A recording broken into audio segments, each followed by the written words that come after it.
1997, a woman in Ohio woke up paralyzed in her bed. She couldn't move, couldn't scream, and standing at the foot of her bed was a tall figure dressed in black, wearing a wide-brimmed hat. She'd never heard of the Hat Man. She'd never read about sleep paralysis entities.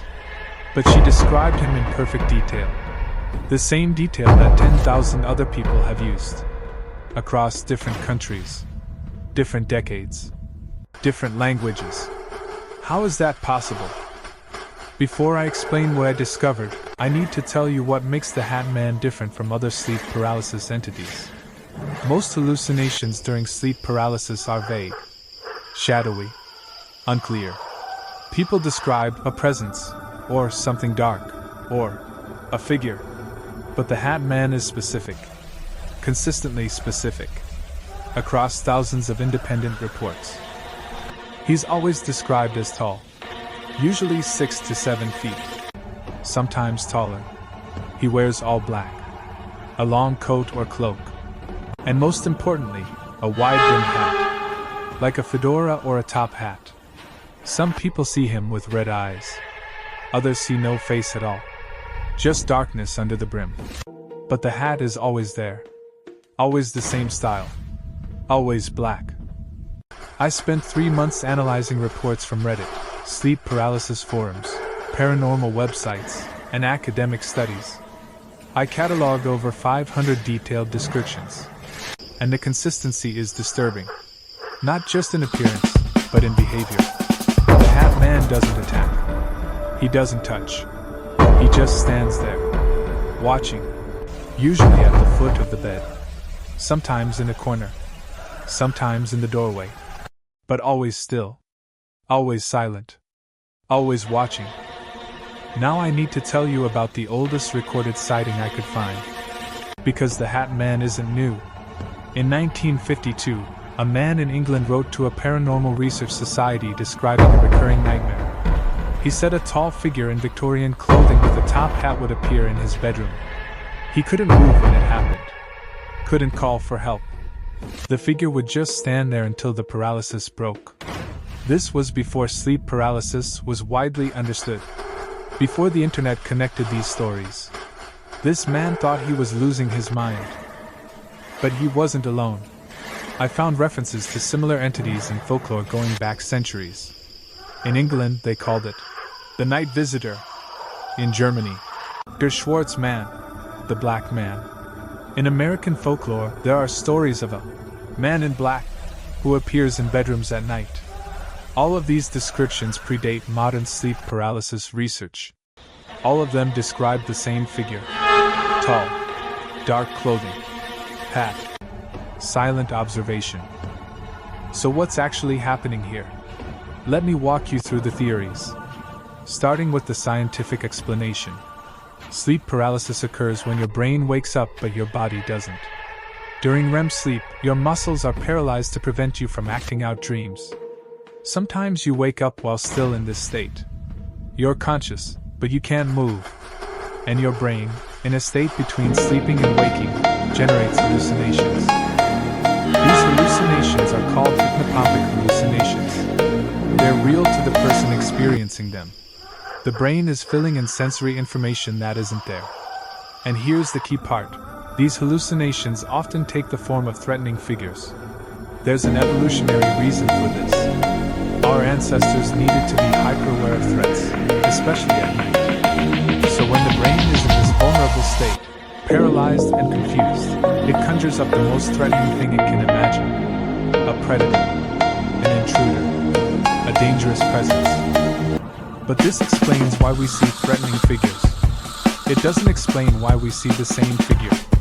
If these hallucinations are generated by individual brains, why do thousands of people across different cultures and time periods describe the Hat Man with identical details? This is where the scientific explanation struggles. Some researchers suggest it's cultural contamination. Once the Hat Man became known through internet forums and paranormal shows, people who experienced sleep paralysis started interpreting their vague hallucinations as the Hat Man. They filled in the details based on what they'd heard. This makes sense for recent sightings. But it doesn't explain the historical reports. The descriptions from the 1950s. The folklore from centuries ago. Those people hadn't been exposed to the modern Hat Man phenomenon. Other researchers point to archetypes. Carl Jung's theory of the collective unconscious suggests that certain symbols and figures are hardwired into human psychology. The shadow figure, the threatening stranger, the watcher in the dark. These might be universal human fears that manifest in similar ways across different people.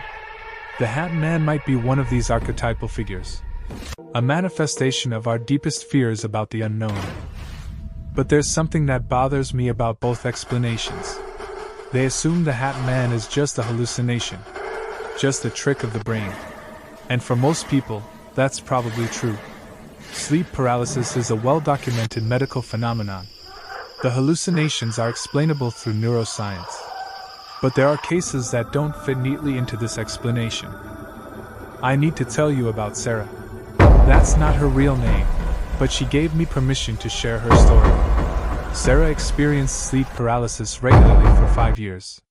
Starting when she was 16, she saw the Hat Man dozens of times. Always in her bedroom. Always watching from the same corner. She learned to recognize the signs of paralysis, and would try to calm herself. Tell herself it wasn't real. Just wait for it to pass. But one night, something changed. She woke up paralyzed as usual. Saw the Hat Man in his usual spot. But this time, her younger sister was sleeping in the room with her. Sarah couldn't move, couldn't warn her. And then her sister woke up, sat up in bed, and screamed. When Sarah finally broke out of the paralysis, her sister was terrified, asking who the man in the hat was, why he was standing in the corner, asking why Sarah hadn't seen him. Sarah had seen him, but her sister saw him too, while Sarah was paralyzed. But her sister wasn't. Her sister was fully awake, able to move, and she described the exact same figure Sarah had been seeing for years. Same height, same hat, same position in the room. They'd never discussed Sarah's sleep paralysis experiences. Her sister had no prior knowledge of the Hat Man. I verified this story with both Sarah and her sister. Spoke to them separately. Their descriptions matched perfectly. This is what we call a shared sighting. And while it's rare, it's not unique. I found 14 other documented cases of multiple people seeing the Hat Man simultaneously. In some cases, one person was experiencing sleep paralysis. In others, both were fully awake. So how do we explain this? If the Hat Man is just a hallucination, how can two people see the same hallucination at the same time? The scientific answer would be coincidence, or misremembering, or suggestion. Maybe Sarah's sister picked up on subtle cues about Sarah's experiences and incorporated them into her own interpretation of shadows in the room. Maybe they influenced each other's memories after the fact. But there's another explanation, one that science doesn't like. What if the Hat Man isn't a hallucination? What if he's something else? Something that exists independently of our minds? This is where we enter paranormal territory. And I want to be clear, I'm not endorsing this theory. I'm just presenting it as a possibility that some people believe. The paranormal explanation suggests that the Hat Man is an entity. A spirit, demon, or interdimensional being that feeds on fear. Sleep paralysis makes us vulnerable. Our defenses are down. Our minds are between waking and sleeping. In this state, we might be more perceptible to entities that normally exist just outside our awareness. The Hat Man appears during sleep paralysis not because our brain creates him, but because that's when we can finally see him. This theory would explain why descriptions are so consistent. If he's a real entity, then of course everyone would describe him the same way. They're all seeing the same thing. It would explain the historical reports. He's been around for centuries because he is around. Not a modern internet phenomenon, but an ancient presence that cultures have always been aware of. It would explain shared sightings. If he's real, multiple people can see him at once. But this theory requires accepting a lot. It requires believing in entities that science can't measure or prove. It requires accepting that there are aspects of reality we don't understand. And most importantly, it requires accepting that we might not be alone in our bedrooms at night. That the things we see during sleep paralysis might not be hallucinations. They might be real. I don't know which explanation is correct. Probably the scientific one. Probably the Hat Man is just a widespread archetype that appears during sleep paralysis due to how our brains process fear and threat. But I can't ignore the shared sightings. I can't ignore the historical consistency. I can't ignore the specific details that appear across independent reports. So let me tell you what I think is happening. I think sleep paralysis is real. The medical explanation is correct. Our brains do generate hallucinations during this state. But I think there might be more to it. Maybe these hallucinations are tapping into something deeper. Maybe they're accessing a collective unconscious that contains shared symbols and fears. Maybe the Hat Man is an archetype so powerful, so universal, that he appears almost identically across different people. Or maybe, just maybe, there's something we don't understand about consciousness and reality. Maybe in that state between sleeping and waking, our perception changes. We see things that are always there but normally invisible. And one of those things happens to be a tall figure in a hat who likes to watch people while they sleep. Here's what you need to know if you've experienced this. First, sleep paralysis is not dangerous. It feels terrifying, but it can't hurt you. The entities you see, including the Hat Man, are most likely hallucinations. Second, there are ways to reduce sleep paralysis episodes. Don't sleep on your back. Reduce stress. Maintain a regular sleep schedule. Avoid alcohol and drugs before bed. These simple changes can significantly reduce how often it happens. Third, if you do experience sleep paralysis and see the Hat Man, remember that you're not alone. Thousands of people have seen him. You're part of a strange, shared human experience.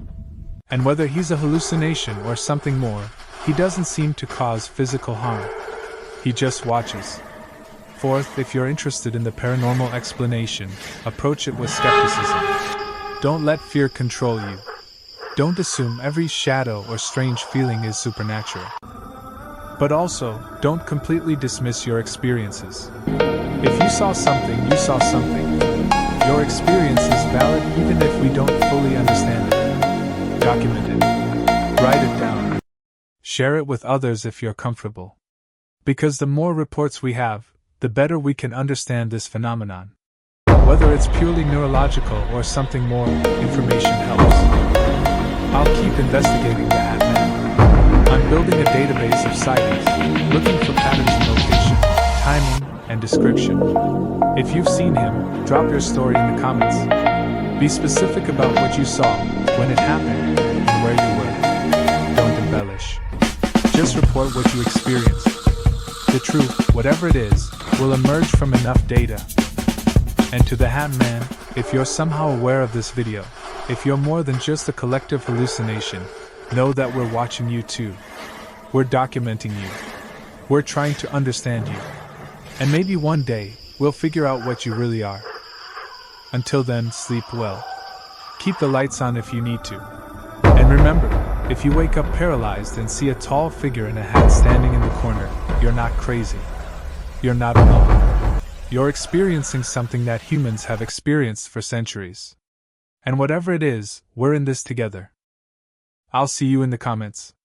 And hopefully, not in your bedroom.